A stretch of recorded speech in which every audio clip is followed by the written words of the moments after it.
Hello, ladies and gents. Ladies and gents, Jay, you there? Awesome. Well, look, welcome to another great episode of our Smooth Club podcast, a show where everyday men discuss everyday topics. I'm your host, Arrington Gavin, and with me is my bro since third grade, founder of Eternal, Mr. Jonathan Jones. JJ, how you doing, sir? Good, man. How are you? Doing great, man. Look, we got an exclusive we have going on right now. I have my good friend, my dear friend and mentor, Mr. Rushion McDonald. JJ, you've met him at my launch party about 5 years ago. We finally have him on. It's been 5 years already? It's been 5. It'll be 5 years in August for Rugged. So it's been a minute. Time flies, man. Time flies. So look, how's your day been going, boss? Good, man. Good. We've been having this rain all week, but it's holding off a little bit. So I know, right? Look, last night we had perfect weather. It was very warm, but last night, Sierra and I, we went out. Had to support some local comedians in Hampton Roads. My good friend Big Vino, he was hosting what he called Battle of the Sexes. His company, Disorderly Conduct. Him and Gina, they were the team captains, men against women, and they were doing improv, sketch, you name it. And Hampton Roads has always been known for like their musicians and athletes, but I'm telling you right now, Jay, we pushing into another field, man. We have some great comics in Hampton Roads. Let me tell you something. I mean, we have Ciroc, of course, on our show, who's going to be on there for the upcoming season. Big Vino. I mean, it was awesome. We had a great time, met some people I haven't seen in a minute. And just it's always good to support local. That's what we're all about, supporting local, brand building, and all that great stuff. But I'm very excited again because our guest today, Mr. Rushion McDonald, actually started his career in stand-up. So, Jay, I'm gonna do a quick commercial break, and we're gonna bring on Mr. Rushion McDonald for this Our Smooth Club exclusive. So we're gonna do a quick commercial break.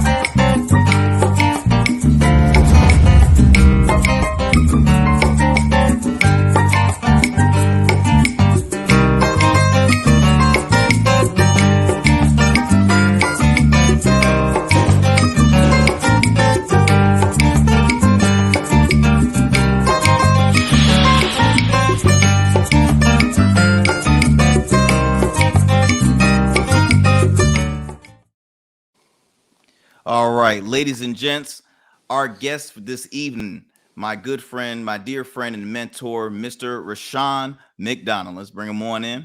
Thank you, my friend. Thank you, JJ. Thank you, Gavin. I'm doing really good, man. First of all, happy.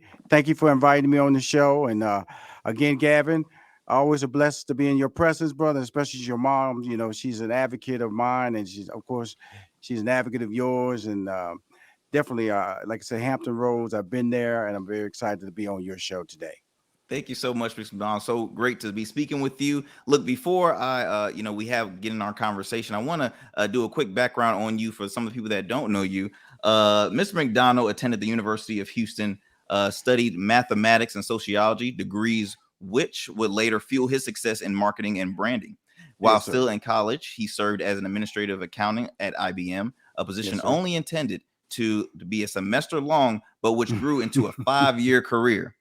During his final years at IBM, he tried his hand in stand-up comedy, winning the title Showtime's funniest person in Texas for 3 consecutive years. He then went on to compete for funniest person in America, only losing in the finals to someone. Jay, I don't know if you heard of Ellen DeGeneres. You heard that name? Wow. I'm just saying if y'all. Yeah, Ellen beat me now, for real. She beat me now. And the second year with another talented brother beat me named Warren Hutchinson. Look his name up. Very talented comedian and very writer, producer in Hollywood, Warren Hutchinson. He beat me my second year. I thought I was going to win. Now he knocked me out too. That is so awesome. And then further on in 1986, Mr. McDonald met Steve Harvey, who was his opening act. Hear me out now. Was his opening act. Over the next few years, Mr. McDonald fully realized Harvey's true talent and passion. So McDonald put his stand-up career on the side and jumped at the opportunity to become a writer for Harvey's new ABC show called Me and the Boys. Within the next 30 years, McDonald and Harvey would build an empire that included the #1 syndicated Steve Harvey Morning Show, the #1 syndicated Steve Harvey Talk series, the #1 syndicated Family Feud game series. JD, that's a lot of #1 syndicated, yes, isn't sir. it? Keep going. #1. Getting all those wins back from y'all gonna be #1 after this. After this, y'all gonna be #1. Hey, that's what I'm talking about. And then also 3 consecutive #1 New York Times best-selling books. Act Like a Lady, Think Like a Man, Straight Talk, No Chaser, Act Like a Success and Think Like a Success. And then finally, the #1 blockbuster movies, Think Like a Man and Think Like a Man 2. Now today, Mr. McDonald is a motivating entrepreneur, brand architect, holding the title of two-time Emmy-winning TV producer and 3-time NAACP Image Award winner. He's launched his 3815 media company, now representing top talents like Stephen A. Smith from ESPN and CNN legal analyst Ariva Martin. He now hosts the iHeart podcast, the very popular podcast and radio show Money Making Conversations, that brings on guests like Hill Harper, NFL Hall of Famer Deion Sanders, Bishop T.D. Jakes, actor Morris Chestnut, TV host and entrepreneur Nick Cannon. And not trying to brag, JJ, but your boy's been on there not 1 but 3 times. But who's counting? There you go. Come on, Gavin. 3 times. Who's counting? I'm just saying. I have that on my resume. 4th anytime he wants to. Hello. Won't he do it? And he's now enjoying being the brand ambassador for the Perfect Bake Pro, which pairs a smart scale with a companion recipe app on your phone or tablet. Again, ladies and gents, we're just so honored to be in the presence with, again, my dear friend and mentor, Mr. Rushion McDonald. Mr. McDonald, you're a very busy man. How have you been? I see you in the First show. Of all, does my beard look right? Does my beard look right? Okay. You don't come on this show if your beard ain't right. Now, I like that. Okay, man, the beard is always sharp. And I tell you, Mr. McDonald, words that you've always installed in me. And it's funny because I was speaking with you before the show as far as just how Rugged Evolution is doing, how Rugged Evolution Incorporated is doing. Jay, I remember the night of my launch party, Miss McDonald and I, we sat over at a restaurant over in downtown Norfolk called Croaker Spot. And Mr. McDonald, I'll never forget it, he told me that, Rugged Evolution Beard Care might not make you a rich man, but it's going to lead you into more wealth. And I was like, well, what in the world? That's not the kind of motivation I want right now. This is the launch. I'm all pumped about, Rugged. I'm like, what's up with that? But, I'm like, at the time I wasn't thinking clearly.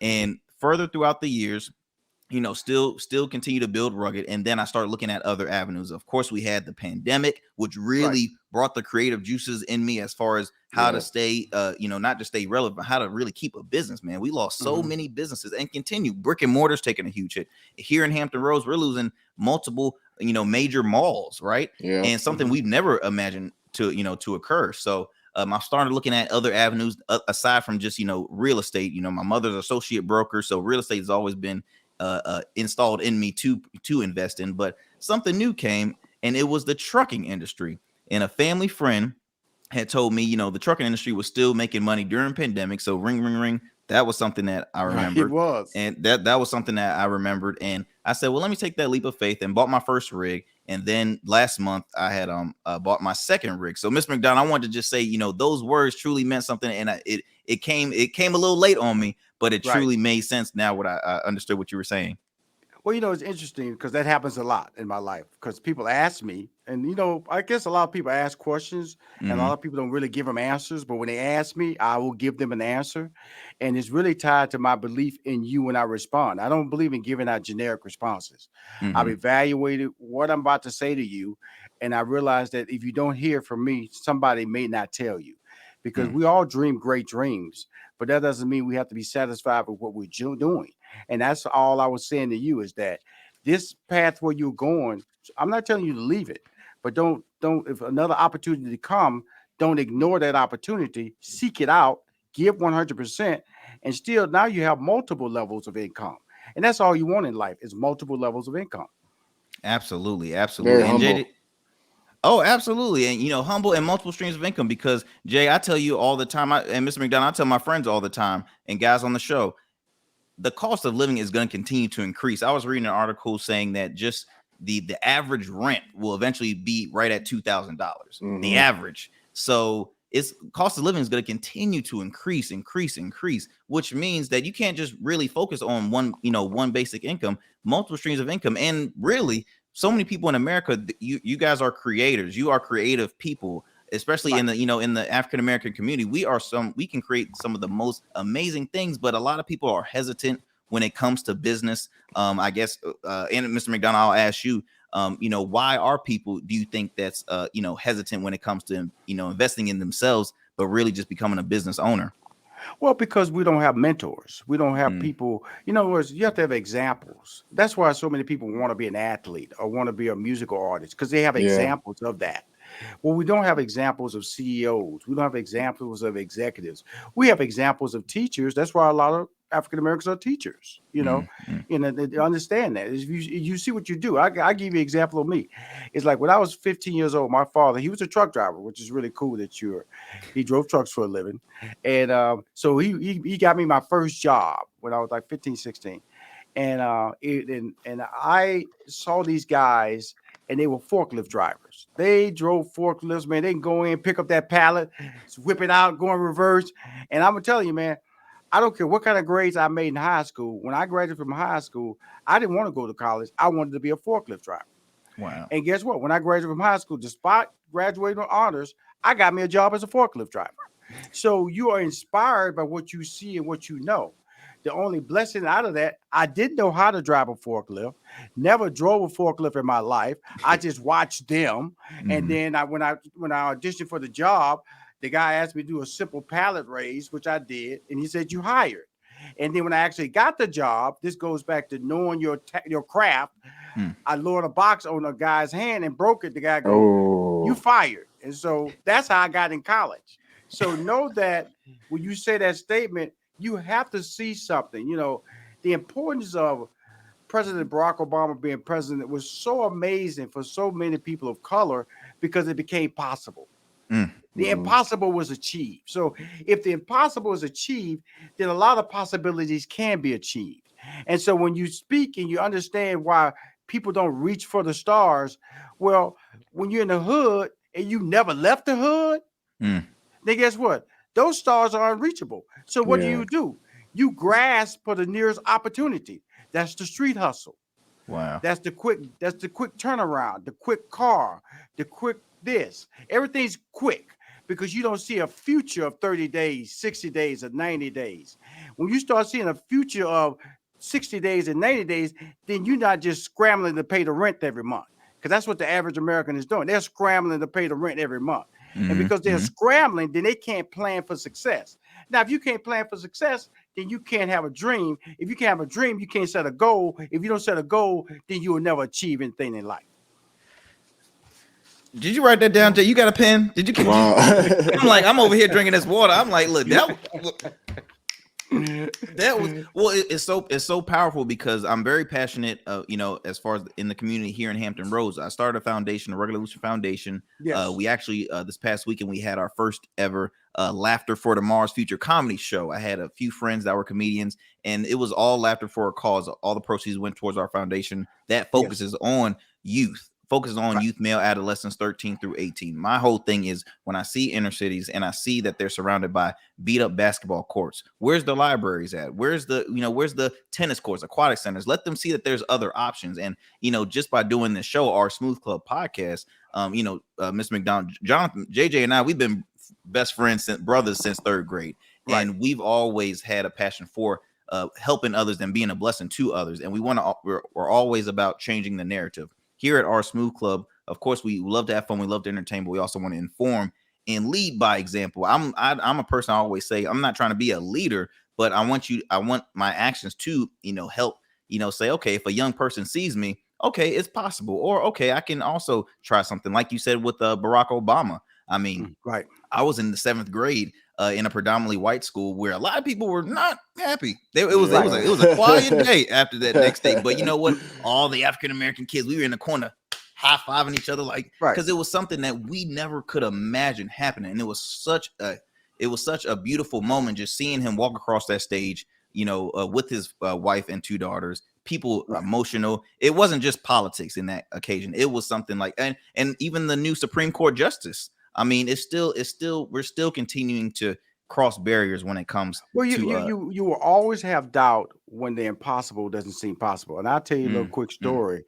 When Barack Obama, before he was running for president, he was, raising funds. He was in New York raising funds. And so Steve Harvey, L.A. Reid at the time called us and said, "Hey, come by his penthouse and, if you want to raise funds, help him raise funds for the Barack Obama election run." And I was there. I remember Jay-Z was there. Beyonce was there. It was a who's who in this penthouse. This penthouse. And I remember, and I would tell this story because I think you have to be honest when you're speaking so people can understand how even successful people aren't really that smart. Okay. And so I got an opportunity. So they came to me and said, "You want to take a picture with Barack Obama?" And I told Steve, I said, "Steve, Barack, he'll never win. Obama, he'll never win." And I didn't go up and take a picture with him. Steve took a picture with him. And, L.A. Reid, of course, hosted the event. So my mind was so saturated with disbelief that the impossible could never be possible that I didn't even take a picture with a guy who eventually became the first African-American president of the United States. So that's why I don't look at people and be negative about what they are not doing, because you're not all that smart when you're tied to an environment that tells you that you can't do it. And that's what America is sometimes. It tells you what you can't do more than what it tells you can do. Yeah. And so when you look at a community, I can tell you in this recent tragedy that's happening in Texas, a lot of people don't care because of the color of the skin of the people who were killed. They don't care. They don't care. And so, because like I said, that's how America works. America is run through a racial dynamic. A racial awakening happened with the George Floyd because white people didn't believe that could happen. That's right. They didn't believe. There are white people that didn't believe racial discrimination. I've never seen it. I've never experienced it. And still shocked. And still shocked. They'll say, "I got a black friend. My black friend ain't never told me that." Well, your black friend ain't gonna complain. You know how hard it is being black. If you just went around complaining about being black all the time, you damn sure ain't gonna complain to the one white friend you got. It's tough being black. Don't you wish you were? Won't you be me for a minute? You ain't ever gonna say that to your white friends. But white people don't understand that. And so when you get to that moment in life when they saw it on TV, they calling me up, apologize. I didn't know. Okay, got it. But the deal is that turning that didn't know into the possibilities. We're in an interesting time because of the fact that you have people out there. When you look at TV has gotten in politics, it's gotten more angrier and angrier and angrier. It's so volatile. But you have to educate yourself, and you have to pick a side, unfortunately. And that side may be to the best needs of you when you pick it. And so realize that. But there's a wealth gap that is continually growing. There are more billionaires made during the pandemic year than in the history of Wall Street. Okay, so that means that there were over 2 million people unemployed, but the rich were getting richer. Explain that to me. And stock market set all kind of records. Well, and it's crazy because I was talking with my brother, and at the time, I think it was still like election going on as far as campaigns. I'm sorry, a lot of candidates were doing their campaigns, and we're over here saying how there's households that is in desperate need of some funds, right? Some funds. Right. They need money. Yet I'm thinking, Mike Bloomberg just invested $500 million of his own money into his campaign for what? 3 months campaigning? Right. 3 months. I'm just little things like that is where I somewhat have an issue, because as a person that have all that wealth, you can't, when you die, you're not going to have all that wealth with you in the grave. You can't take that with you. What's his name? Jeff Bezos' ex-wife. She's continuing to pour money out, just donating. Here, to 100 million to HBCUs. Oh, here's 100 million here. Here's 100 million there. I mean, it's insane. But like you said, Mr. McDonald, why is it that all these billionaires were made during a pandemic that was probably the roughest period of just history, and it's not making any sense. But back to you, Mr. McDonald. Back to you, because it's getting good. Back to you. I want to kind of take it back a little bit. How was Mr. McDonald as a kid? And how was Mr. McDonald as a kid? We see your career now, right, and garner so much success. How are you as a kid?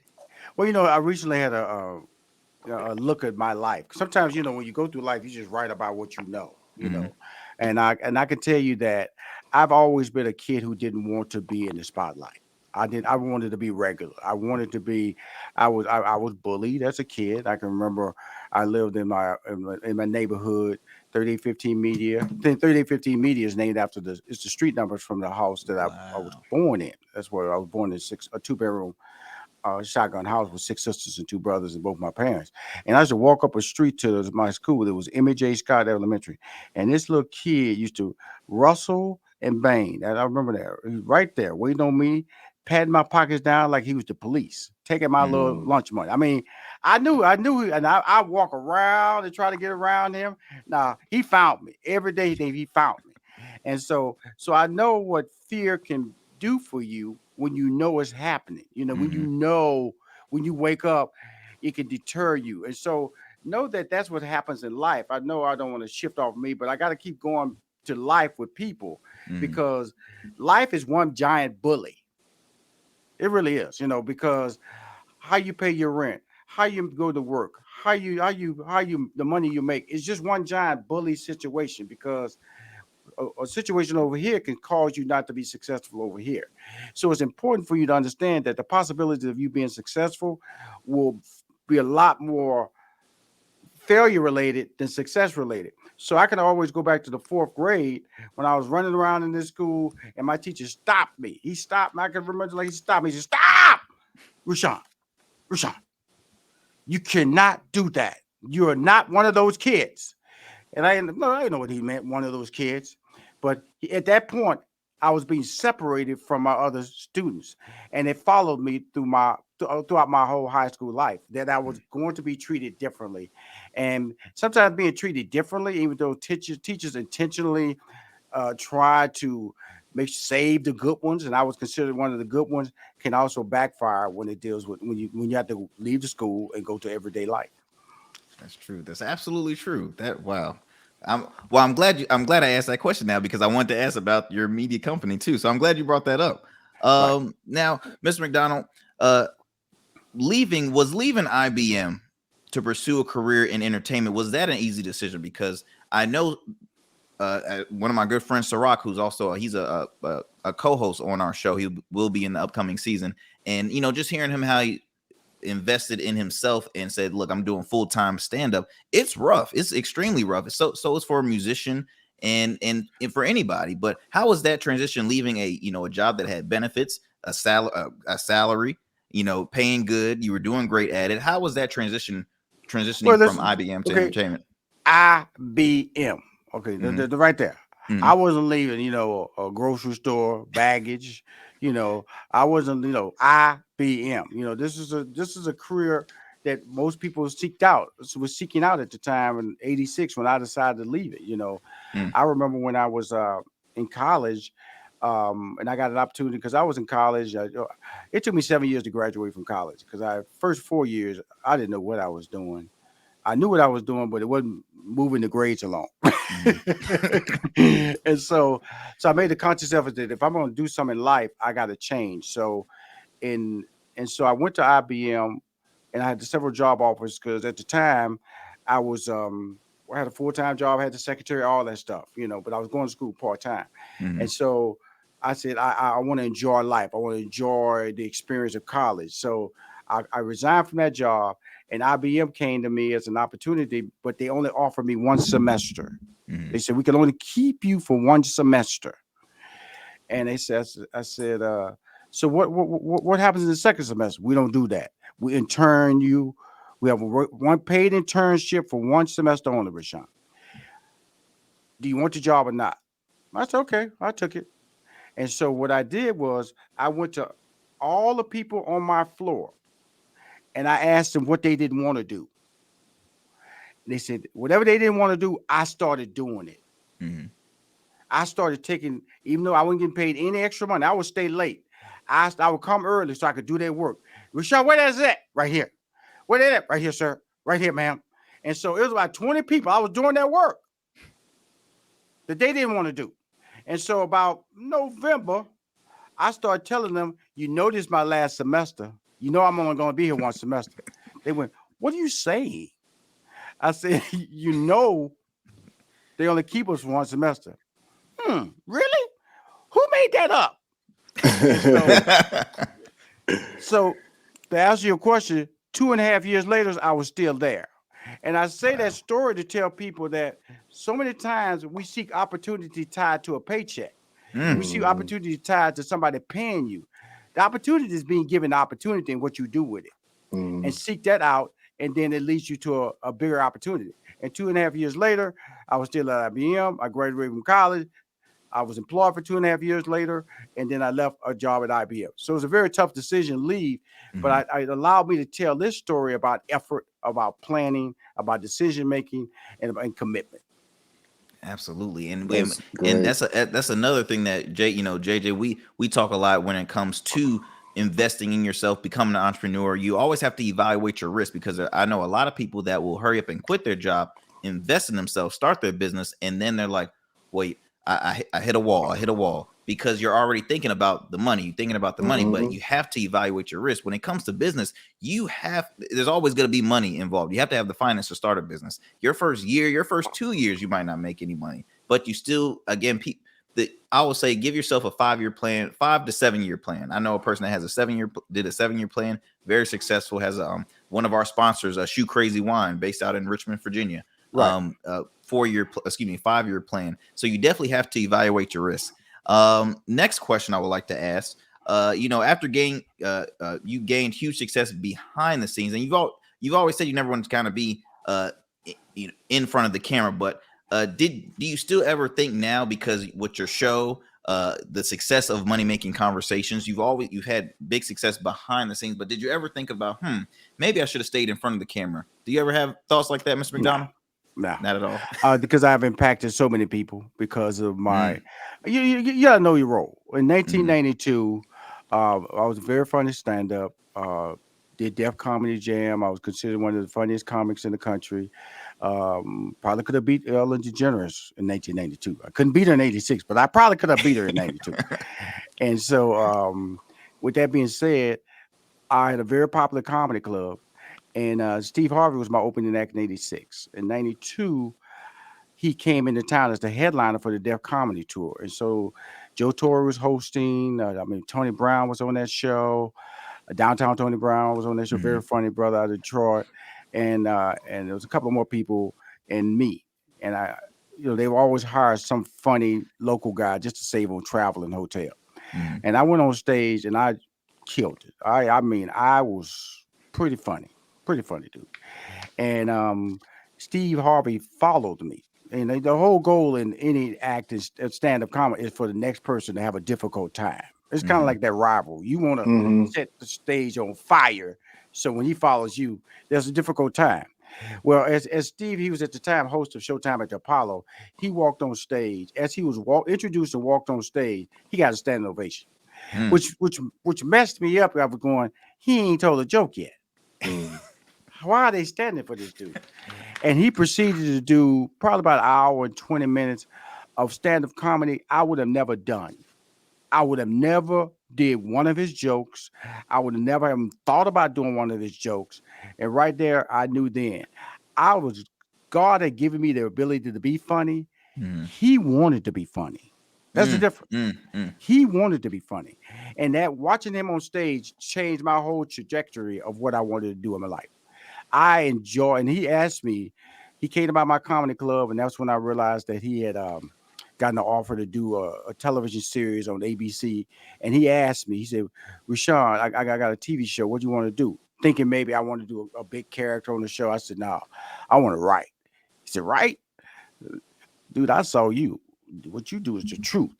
I'm not gonna do what you're doing on stage, and so that was a decision that you have to make, and a lot of people aren't honest about what they want their roles in life. We all have a role in life, and the best way to achieve success is to be able to define what that role means to you.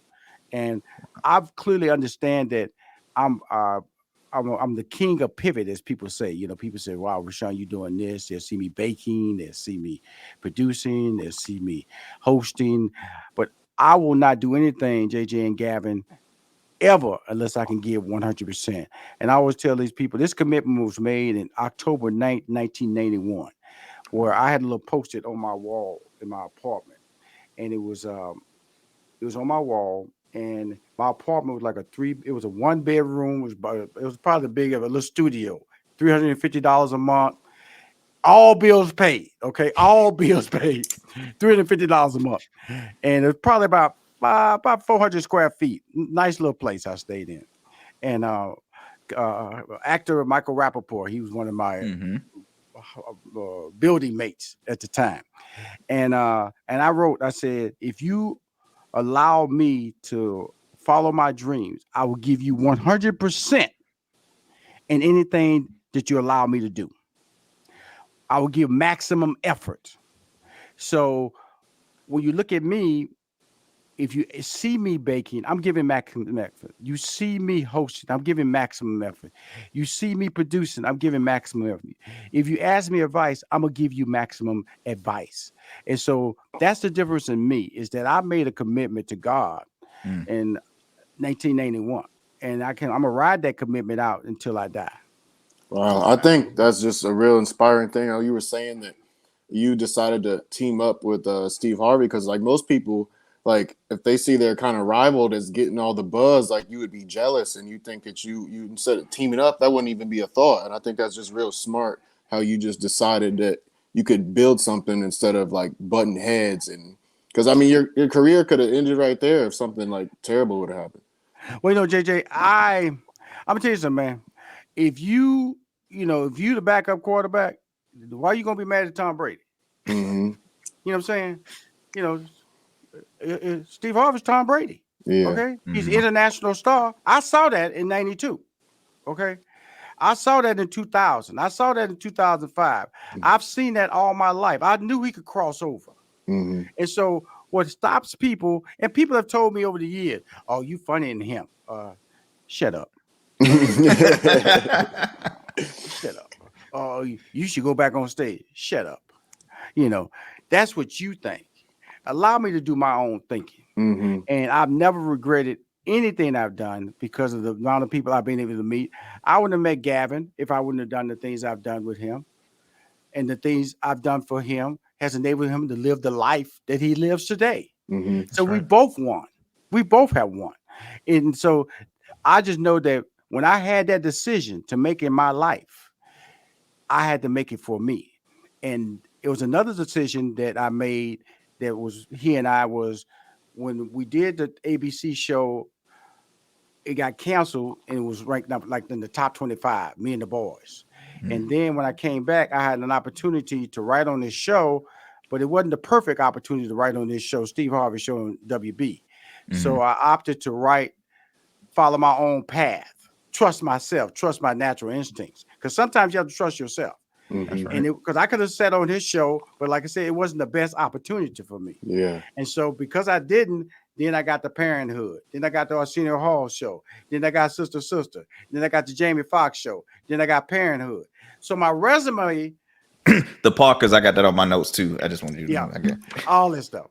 And that is the beauty of all that life. I worked and produced and written for 2 Oscar winners, Jamie Foxx and Monique.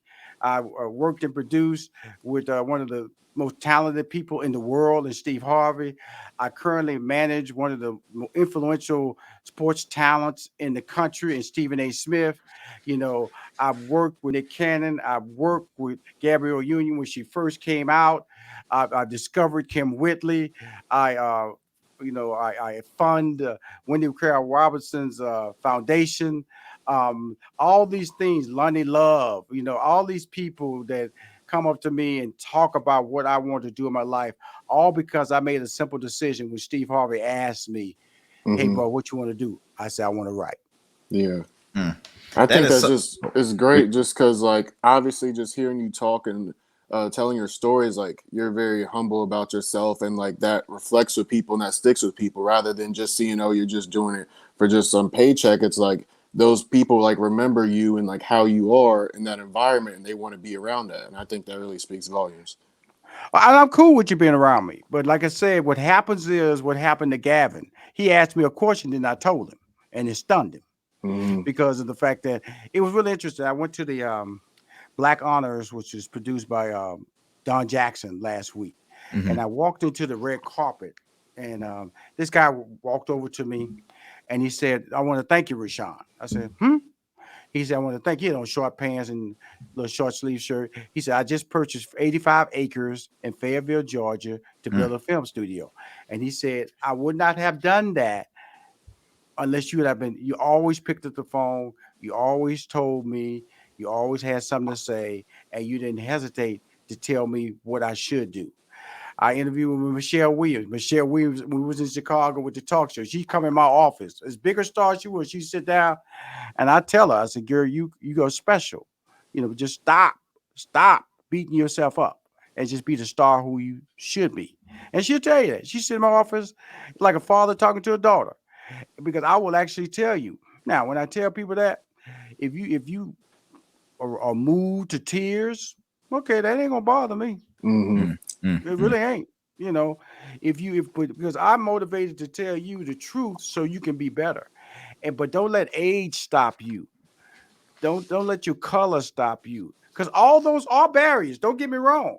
They are barriers. Yeah. But why give them strength? Why give them truth? Fight through determination, planning, get up out of that bed and realize that all they got to do is give you an opportunity. Once they give you an opportunity, it's your time to shine. And see, JJ, what I'm listening is when Mr. McDonald speaks on all these names, we talk about a lot on the show, networking, building relationships. And that's what this is, building a relationship. I'm fortunate to know Mr. McDonald. And because of, knowing him, we're fortunate to have on Mr. McDonald later on in the season. I'll be having on Kiana Denise, former co-host on Sister Circle, comedian. I spoke to a gentleman not too long last week, Isaac Ham III. He's a brand strategist. He spoke highly about you. And everyone has, and just again, hey man, you better fix her name, Kiana Dancy, man. You better fix her name, Dancy. Denise. Well, I'm gonna tell her you messing up her name, Gavin. Why you gonna do that to me? Why you gonna do that to me? I'm gonna tell her, Kiana Denise. Hey man. Hey Kiana. You doing this show with these two dudes with a beard? My bad. Hey, you know what? This interview is about to. This interview's ending. Let me get him off the air. Let me hear him get him off the air. But just hearing these people that I'm meeting, I'm very humble people. And again, JJ spoke the words out of my mouth. Humble. The first time when I met you, you were humble. Every time I talk with you, you were humble. When I met you over in Atlanta at your new spot, very humble. And that goes a long way. That goes a long way. Last question, Mr. McDonald.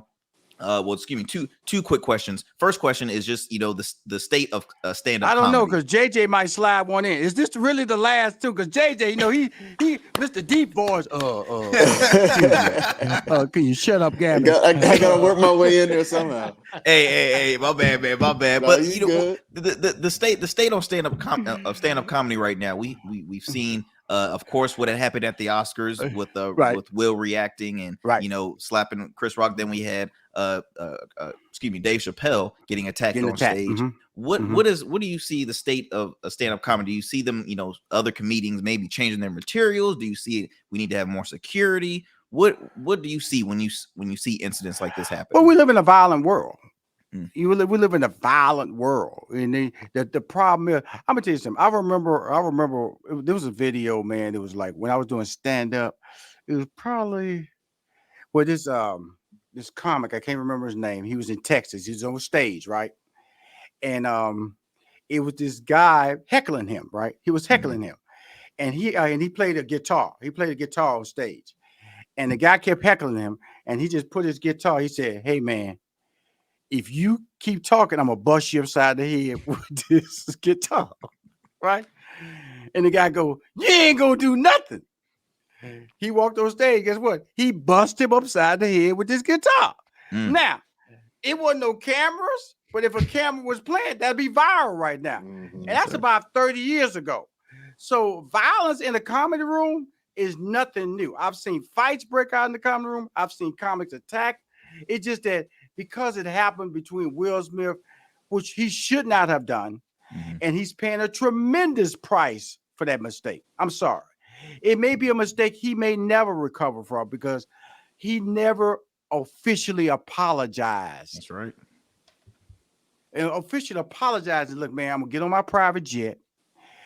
Officially apologizing is what Lee Daniels did with Monique. That's right. Mm-hmm. When he came on stage and hugged her. That's an apology. An apology is not a statement, not a post on social media. Man, social media gets out of control. People don't, when people die now, they don't send flowers. They send little emoji prayers. That's what you get now. Emoji prayers. They get emoji prayers now. They don't. That's how people. That's how it happens now. Emoji prayers. They don't send no flowers no more. They say emoji prayers now. And so that's what the world we live in. And so stand-up comedy should be restricted to a certain degree because it can't get nasty. Mm-hmm. Especially we're in a world where I come from a world where where my uncle was a sissy, you know what I'm saying? Mm. And we didn't know who he was, but he dressed a little differently. Mm-hmm. Okay. Nobody talked about that, but you know that my uncle was a little different. Okay. Mm-hmm. And so today, where he has a right to say who he is and not be bullied by it. So when we're in a world of transgender and gays and lesbians, they should not. There's another group of people out there that will use their sexual agenda against them. Mm-hmm. And so as a stand-up, we have to be aware that we could be fueling ignorance that may not impact you, but may change the lives of the people that you're talking about. Yeah. That's where we have to pull up. That's where we have to realize there's a certain degree of responsibility we have to have as spokespersons of comedy. That's proud. JJ, I'll give you the last question, bros. Oh no, I'm good. I'll let you do it. Okay, well, good. I got that one more question. He ain't whipped out them strong ones now. He whipped out a couple strong ones on me now. Okay, Ms. McDonald, last question. What is next for Mr. Rushion McDonald? What is next? Well, I know that I want to do a lot for the HBCUs. I really want to be a voice of the making those four letters as powerful as Harvard, Yale, Brown, any Ivy League school, because the academic success of HBCUs are not being recognized. 50% of the black teachers who teach high school are from HBCUs. 40% of the members of Congress are from HBCUs. 80% of the black doctors are from HBCUs. 80% of the black dentists are from HBCUs. 25% of the STEM graduates are from HBCUs. That number continues to grow, and the most generals in the military outside of West Point come from South Carolina State that are in the Army. So these numbers are not recognized because of the fact that as a people, we talk about the marching band, we talk about the outside world, talks about the football games. But what we have to realize is that the academic training and opportunities being presented to these schools cannot be ignored anymore. And I want to be a voice of it. I want to also be a voice for the military. I want to be able to let people know there is an opportunity to have a great career. Stop living life through a lens of stereotype thinking and realize that you can be as great as you want to be. And everything has a lane of danger in it. And it's nothing safe in this world. I drive my car. That doesn't mean I'm going to make it home. I get in the plane. That doesn't mean it's going to land. I eat in a restaurant. That doesn't mean that food's not going to make me sick. So you have to marginalize your fears of what can and cannot happen. And once you do that, then you can be successful. That stops a person from ending a bad relationship. That stops a person from losing weight. That stops a person from denouncing a job that they should lose. It counts a person from starting their own business. Fear should not guide your life. Fear should not be it should only allow you to understand that by overcoming it, you can be successful. Wow. Whew. Well, Mr. McDonald, we truly thank you for just putting the time out of your schedule, in your busy schedule, to speak with us, speak with the fellas here on our Smooth Club podcast. How can our listeners and watchers continue to support and check out what you have going on in the future? Yeah, just go to moneymakingconversation.com, and for anybody who want to learn how to bake or cook, go to my TikTok account. I'm rolling, rocking and rolling, just started about 3 months ago and it's blazing right now. And but I'm having fun, man, with my life, man. I got a great staff of people surrounding me. Bought a building here in Atlanta, and these people that are working for me and my wife are just incredible, man. And I just know that, you have to overcome a lot to be successful. And I'm willing to do that as long as people give me an opportunity to get up, and God gives me that opportunity, because it's definitely not my alarm clock. Yes, sir. Yes, sir. We truly thank you. You're always invited. We might have to do a part 2, JJ. We might have to just do a part 2 of our series, just strictly with Mr. McDonald. But we truly what we're gonna do, JJ? We're gonna switch seats, though. We're gonna switch seats. We're gonna switch seats. You know what I'm saying? That's all I'm saying. But no, it's fantastic talking to both of you guys, and great seeing y'all in a long time. Just visually seeing y'all. Gavin, I've seen your journey, and I'm just happy for you, man. I'm really happy. I'm happy for you. Everybody in your life, and the fact that you're seeing other lanes of opportunity as an entrepreneur. You can only keep winning if you keep your lens open. And when I tell you lens, that's your eyes. Yes, sir. Yes, sir. Yes, sir. We thank you again, Ms. McDonald. You have a blessed one. Stay safe, you and your family. You stay safe, and your staff. Tell them I said hi, Samantha, all of them, Marissa, all of them. Tell them I said hi. Tell everybody, closing out. This beard is Rugged is responsible for this beard. That brush, man. I still use them brushes, man. That's the only thing I use on my face. Them brushes, man. That brush is outstanding, dude. I'm just letting everybody know. My wife will tell you that. Because we've done the test. You use that. And my wife go, it is a difference. Use that. So if woman tell you to use it, you're going to keep using it. Well, look, you have a package coming towards you. We have some amazing new products we just added on our product line. I just created my 17th cent last month. So we have a lot of new products. And I'm going to be sending you a package. So be on the lookout for that soon. Okay, cool. Thank you, brother. Right, you have a great one. Appreciate you. Jay, man, wow. What can we say? I'm just saying. Man, just a lot of knowledge, man. I mean, it's knowledge, and it's informative knowledge. It's knowledge that we need. It's knowledge that, I hope that our listeners and our watchers are, hey, jot down those notes, man. Jot down those notes, because what he was speaking was nothing but true facts. And we want you, see, that's the stuff that you're going to get. That's right. You can't get much better than that. That's right. And see, that stuff right there, you're going to continue to see on shows, I'm going to say, like Our Smooth Club. I'm just saying. That's all. You're only going to see that on Our Smooth Club podcast, the show where everyday men discuss everyday topics. Look, we are about to close it on out. We appreciate you tuning into this Our Smooth Club exclusive. Again, ways you can follow us. You can subscribe to our YouTube channel, Rugged Evo TV.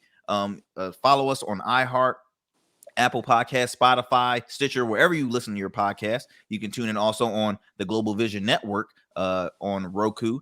And again, follow us on all of our socials. You can follow us on our Instagram, our TikTok, our Smooth Club podcast on Facebook as well. And Jay, I gotta make a few last minute shout out to some of our sponsors. The Dapper Luke collection, which focus on bringing unique suit colors and styles to both men and women.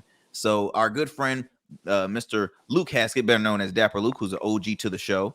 He has an amazing line of custom suits, and for men and women. I am a client also. If you're in the Hampton Roads area, please visit him in Virginia Beach, Virginia, at his suite 3574 Holland Road, suite 200.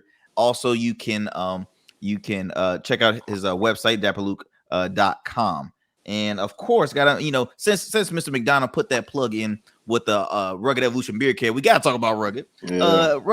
Rugged Evolution Beard Care. Rugged is committed to providing their patrons with handmade products that have 100% all natural ingredients. Whether you wear a goatee, shadow, or full beard, all their products are made to enhance all hair types. Remember, Rugged is the new smooth. Jay, look, come on, put the plugins for Eternal. Eternal 19XX streetwear brand. Just had a drop a couple months ago. We're promoting mental health with some very fine designs and quotes that'll have you thinking when you see them. So eternal19xx.com, eternal19xx on Instagram, Facebook, all that stuff. Awesome. Well, Jay, look, that was an exclusive again brought to you by our Smooth Club podcast, a show where everyday men discuss everyday topics. Y'all take care. Have a blessed one. And look, we are out. See you next time. Peace.